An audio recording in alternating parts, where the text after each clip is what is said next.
तो solo levelling का season 2 आज यानी 4 जनवरी 2025 को एयर हो चुका है एंड नो डाउट ये सीजन 1 से भी ज़्यादा ऑसम और फाड़ू होने वाला है। क्योंकि जिसने भी सोलो लेवलिंग का सीजन 1 नहीं देखा है, मैं उसको सजेस्ट करूँगा कि जाके सीजन 1 देखे, क्योंकि उसका एक एक मिनट वर्थ इट है। सोलो लेवलिंग की बात करें तो सोलो लेवलिंग एक पॉपुलर साउथ कोरियन वेब मांगा है जो चुगोंग ने लिखी है। इसके amazing fight scenes, character development and world building ने वर्ल्ड वाइड फैंस को अट्रैक्ट कर रखा है और इसे पीक फिक्शन के तौर पे देखा जाता है। सोलो लेवलिंग का एनाइम अडेप्टेशन 7 जनवरी 2024 में रिलीज हुआ था एंड इसने बहुत सारे पैसे कलेक्ट किए हैं। एंड सीजन 1 एंड इसके लॉन्ग एवेटेड एपिसोड अराइज के खत्म होने के बाद हर कोई इसके सीजन 2 का वेट कर रहा था एंड इसी के साथ ये इंतजार भी खत्म हुआ एंड इसका सेकंड सीजन आज एयर हो चुका है। तो दोस्तों, स्वागत है आपका कॉस्मिक गीक में एंड आज हम सोलो लेवलिंग का एक छोटा सा रिकैप करेंगे 10 से 15 मिनट के बीच में, जिसमें हम सोलो लेवलिंग के सारी मेन पॉइंट्स को हाईलाइट करेंगे एंड डिटेल में जानेंगे, ताकि सीजन 2 देखते हुए हम कुछ भी लेफ्ट आउट या मिसिंग फील ना करें। चलिए शुरू करते हैं। एक दिन ह्यूमन वर्ल्ड में कुछ मिस्टीरियस पोर्टल्स अचानक से ओपन होने लगते हैं एंड इन पोर्टल्स के अंदर मॉन्स्टर और बीस्ट थे जो कि रेगुलर वेपन या टैक्टिक्स से हारने वाले नहीं थे, क्योंकि उनके पास माना होती थी। और ह्यूमैनिटी को इन क्रिएचर से बचाने के लिए सामने आए हंटर्स वो ह्यूमन वॉरियर थे जो मैजिकल पावर रखते थे और उन्हें गेट के माना के सर्च की वजह से ये पावर मिलती है। हंटर्स को ई से एस रैंक तक क्लासिफाई किया गया है एंड इन हंटर्स का काम होता है बीस्ट से लड़ना, मॉन्स्टर से लड़ना और उनको हराना। Back to the story. 10 साल बाद ये पोर्टल लोगों की डेली लाइफ का हिस्सा बन चुके हैं और इन्हें डंजन के नाम से जाना जाता है। हंटर्स इन डंजन्स में घुसते हैं और वहाँ के डीमंस को हराते हैं एंड वो ऐसा काम किसी ह्यूमैनिटी के लिए नहीं करते, इसके बदले उन्हें अच्छी खासी रकम मिलती है, अच्छा खासा पैसे भी मिलते हैं। डंजन के अंदर हंटर्स को कुछ प्रीशियस आइटम कलेक्ट करने होते हैं जो बीस्ट को मारने के बाद ही मिलते हैं। इन आइटम को एसेंस स्टोन्स कहते हैं। ये छोटी ग्लोइंग स्टोन्स मैजिक बीस्ट के बॉडी के अंदर से मिलती है एंड हंटर्स की प्राइमरी इनकम का सोर्स भी है ये। एंड एसेंस स्टोन्स की कीमत उनकी क्वालिटी एंड उनकी रैंक पर डिपेंड करती है। जैसे कि ई रैंक की स्टोन्स बहुत ही कम वैल्यू की होती है और एस रैंक की मिलियंस की। सोलो लेवलिंग की दुनिया में हर इंसान हंटर नहीं होता। एस्टिमेट किया गया है कि 0.001% ग्लोबल पॉपुलेशन ही इतनी लकी होती है कि वो अपने पावर्स को अवेक कर सके एंड इनमें से 0.2% हंटर ही सी रैंक या उससे ऊपर होते हैं। हंटर्स को बेसिकली उनकी स्ट्रेंथ के बेसिक्स पे कैटेगराइज किया गया है। जैसे ई रैंक के हंटर्स एक ह्यूमन से ज्यादा पावरफुल नहीं होते एंड एस रैंक के हंटर्स इतने पावरफुल होते हैं कि पूरे के पूरे शहर को तबाह कर सके। अब इस पावर स्केलिंग सिस्टम को यूनिक बनाता है एक रूल। एक बार हंटर अपने पावर अवेक कर ले तो उसका रैंक और स्टेटस कभी इंक्रीज नहीं होता, चाहे वो कितनी भी ट्रेनिंग कर ले। एंड इस वजह से हंटर अपना सारा ध्यान battle IQ and combat IQ बढ़ाने में लगाते हैं। अब मिलते हैं हमारे मेन हीरो सन जिनवू से, जो कि एक ई रैंक हंटर है, यानी दुनिया का सबसे वीक हंटर। एंड जिनवू सिर्फ इसलिए हंटर का काम कर रहा है क्योंकि वो बहुत गरीब है एंड उसे अपनी माँ के इलाज के लिए हॉस्पिटल के बिल पे करने हैं। वही टिपिकल स्टोरी जो सारे हीरोज की होती है। उसकी माँ एक बीमारी इटर्नल स्लम्बर से सफर कर रही हैं जो एक्सेसिव माना एक्सपोज के कारण होती है। एक दिन जिनवू कुछ हंटर की टीम के साथ एक सी रैंक डंजन में एंटर होता है। वैसे डंजन्स को भी उनकी रैंक के बेसिस पे कैटेगराइज किया गया है, ई से लेके एस तक। ई वाले वीकर, एस वाले स्ट्रॉन्गर।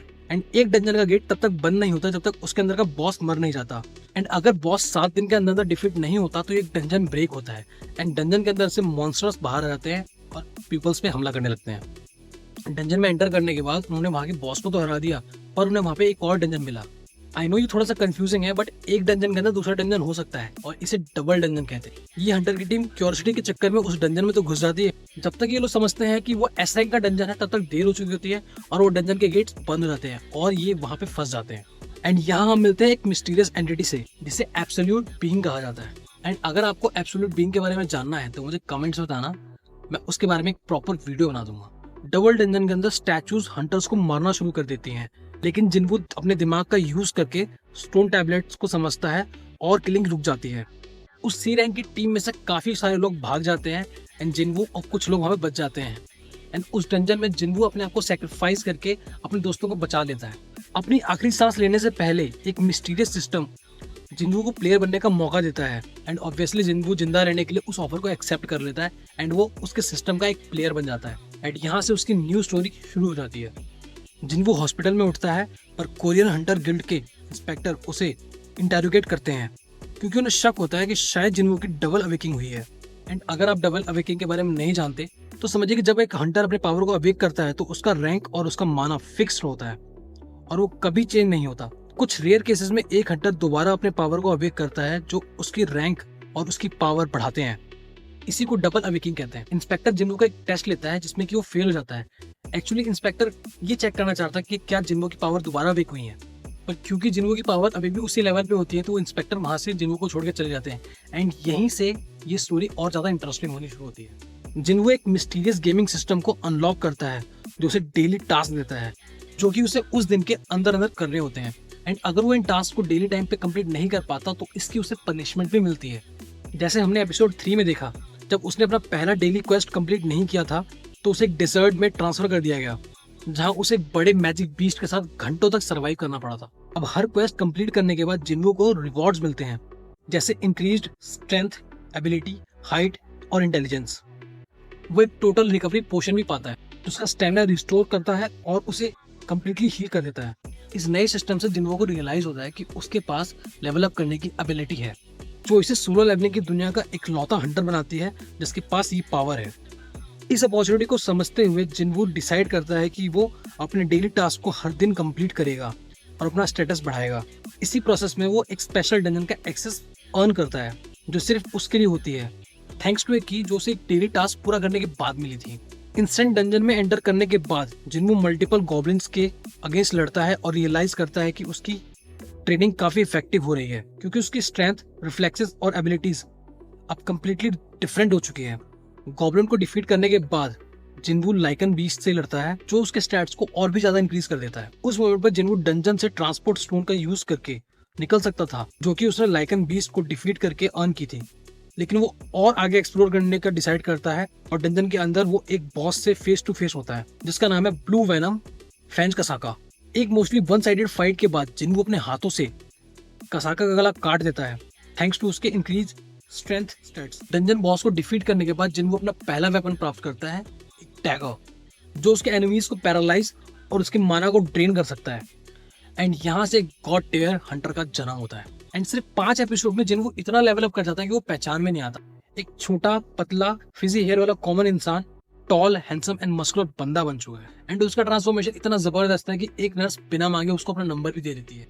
एंड इस वक्त जिन्हो 18th लेवल पे है और जैसे जैसे वो ग्राइंड करता है और स्ट्रॉन्ग बनता है, उसे समझ आता है कि उसे अपने फाइनेंशियल सिचुएशंस को भी बेटर करना जरूरी है।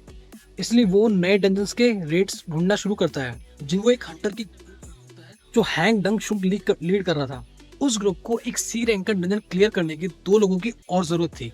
बॉस मॉन्स्टर के डंजन रूम में पहुंचने के बाद वो ग्रुप जिन्हो और एक रिच किड जिन्हो को बॉस स्पाइडर के साथ पीछे छोड़ देते हैं, जबकि डोंगशुक और उसकी टीम मोनाक क्रिस्टल के लिए एक्सकेवेटिंग टूल ग्रैब करने का बहाना बनाकर भाग रहे थे। एंड सच्चाई ये थी कि उन्होंने जिन्हो और जिन्हो को मारने की प्लानिंग कर रखी थी ताकि सारी अर्निंग वो आपस में बांट सके। और उसकी टीम ने डंजन का एंट्रेंस सील कर दिया था और उनके मरने का वेट कर रहे थे। लेकिन डुंगचुक और उसकी टीम को ये नहीं पता था कि जिन्हो लेवल अप कर चुका है और अब सिर्फ एक नॉर्मल ई रैंक हंटर नहीं है। जिन्हो अपने डैगर निकालता है और उस बॉस स्पाइडर को फुल पावर के साथ अटैक करना शुरू करता है। जैसे जैसे फाइट बढ़ती है जिन्हो समझ जाता है कि जिन्हो रीअवेक कर चुका है और फॉल्स रैंक करने का बहाना कर रहा है, क्योंकि एक ई रैंक के हंटर के लिए ये एबिलिटीज अनमैच थी। अपनी नई स्किल डैश को यूज करते हुए और रिकवरी पोशन की मदद से उसने पहले वाली क्वेस्ट को कंप्लीट करने के बाद अर्न की थी, जिन्हों बॉस स्पाइडर को हराता है और डैगर से स्पाइडर के हेड पर बार बार स्टैब करता है। उसे पैरालाइज और ड्रेन होता है जब तक वो कंप्लीटली खत्म ना हो जाए। डुंगशु और उसकी टीम वापस आती है, सोचती है कि जिन्हो और जिन्हो मर चुके होंगे। उन्हें शॉक लगता है जब वो ये देखते हैं कि दोनों की दोनों जिंदा है और ड्रैगन बॉस डिफीट हो चुका है। एंड इसके बाद वो डिसाइड करते हैं कि वो जिन्हो और जिन्हो दोनों को मार देंगे। एंड जैसे ही उसकी टीम का एक मेंबर जिन्हो को मारता है, सिस्टम जिन्हो को एक वार्निंग देता है कि अगर उसने इन 5 को नहीं मारा तो उसका हार्ट धड़कना बंद कर देगा। एंड एक कोल्ड एंड मेस्मराइजिंग सीन के अंदर जिन्हो उन 5 लोगों को मार देता है। एंड वो साउंड ट्रैक इतना इम्पैक्टफुल था कि देखने वाले के स्पाइन में चिल्स आ जाए। जिन्हो फाइनली डंगशुक को, जो सी रैंक की टीम का कैप्टन होता है, बेहेड कर देता है, वो भी उस टाइम पे जब वो अपनी जान के लिए भीख मांग रहा होता है। डंजन से बाहर आने के बाद जिन्हो अपने डेली क्वेस्ट कंप्लीट करने और लेवल अप करने की जर्नी में कंटिन्यू रखता है ताकि और बड़ी फोर्सेस का सामना कर पाए। एपिसोड 7 में जिन्हो एक्साइल ऑफ लाइफ को डिस्कवर करता है, जो कि उसकी मदर की हेल्थ को ठीक कर सकती थी। इस रियलाइजेशन के बाद जिन्हो एक स्पेशल एस रैंक डंजन में एंटर करता है, जहां वो नैरोली गेटकीपर ऑफ हेल कार्बोरस को हराता है और डंजन एक्सप्लोर करता है। लेकिन उसे रियलाइज होता है कि इस एक्साइल को कंप्लीट करने के लिए उसे और ज्यादा पावरफुल बनना होगा। एंड वो वापस आता है एंड अपनी ग्रोथ की जर्नी को कंटिन्यू करता है। बाद में जिन्हो को एक डील ऑफर करता है उसे गिल्ड मास्टर बनने में मदद करने के लिए 30 बिलियन का ऑफर। जिन्हो उस डील को एक्सेप्ट कर रहा है ताकि वो अपने लेवलिंग अप का प्रोसेस आगे बढ़ा सके। एपिसोड 9 में जिन्हो एक और डंजन क्लियर करने के लिए चाहता है, लेकिन इस बार उन्हीं हंटर के साथ काम करता है जो पहले एपिसोड में उसे डबल डंजन में अकेला छोड़कर भाग गए थे। एंड इस एपिसोड की फील नेक्स्ट लेवल की थी। आप लिटरली गिल्ट एंड एम्बेरसमेंट उन सारे बंदों के अंदर देख सकते हो जो जिन्हो को फर्स्ट एपिसोड में उस केव के अंदर, उस हॉल के अंदर छोड़ के भागे थे।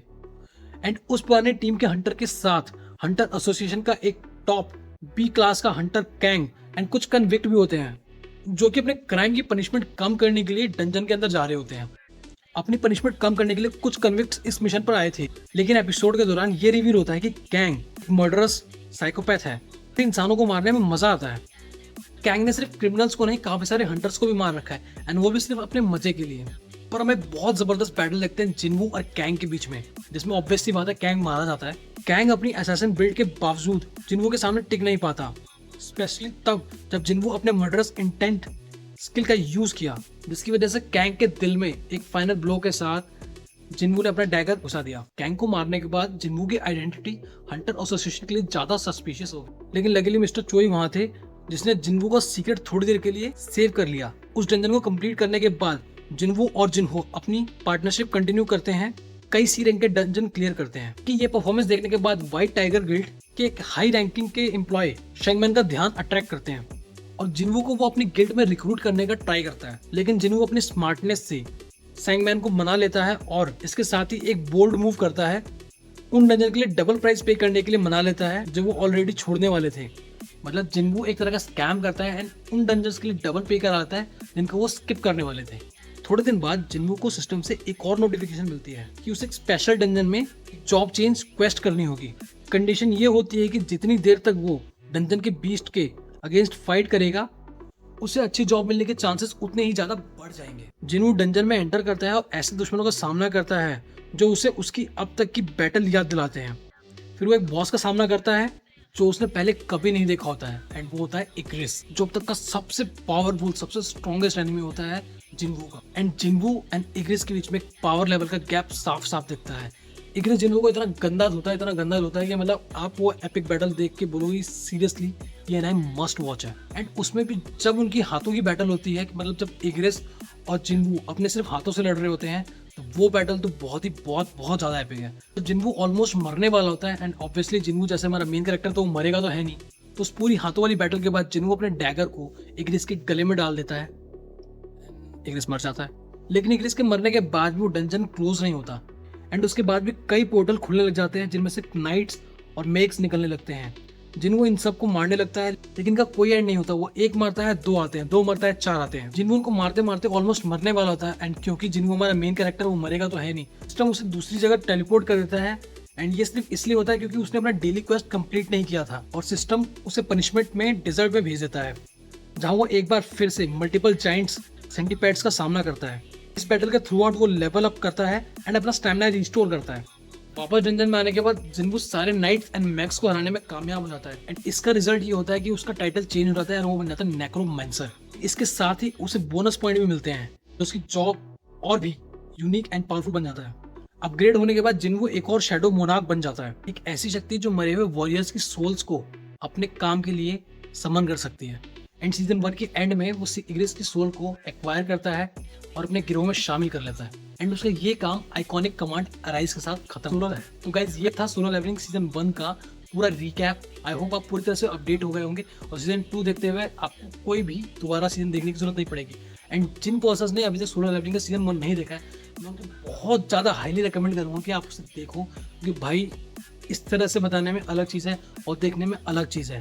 ट्रस्ट मी, बहुत मजा आएगा। आप एक एक मिनट को एंजॉय करोगे एंड उसे फील करोगे। ऑलराइट दोस्तों, आज की वीडियो में इतना ही एंड मैं आपके लिए इस तरह के फिक्शन वर्ल्ड से रिलेटेड वीडियोस लाता रहता हूँ। तो वीडियो को लाइक करें, शेयर करें एंड कमेंट जरूर करें एंड चैनल को सब्सक्राइब करना बिल्कुल मत भूलें। Till then, this is Vikas and you are watching cosmic geek and happy new year.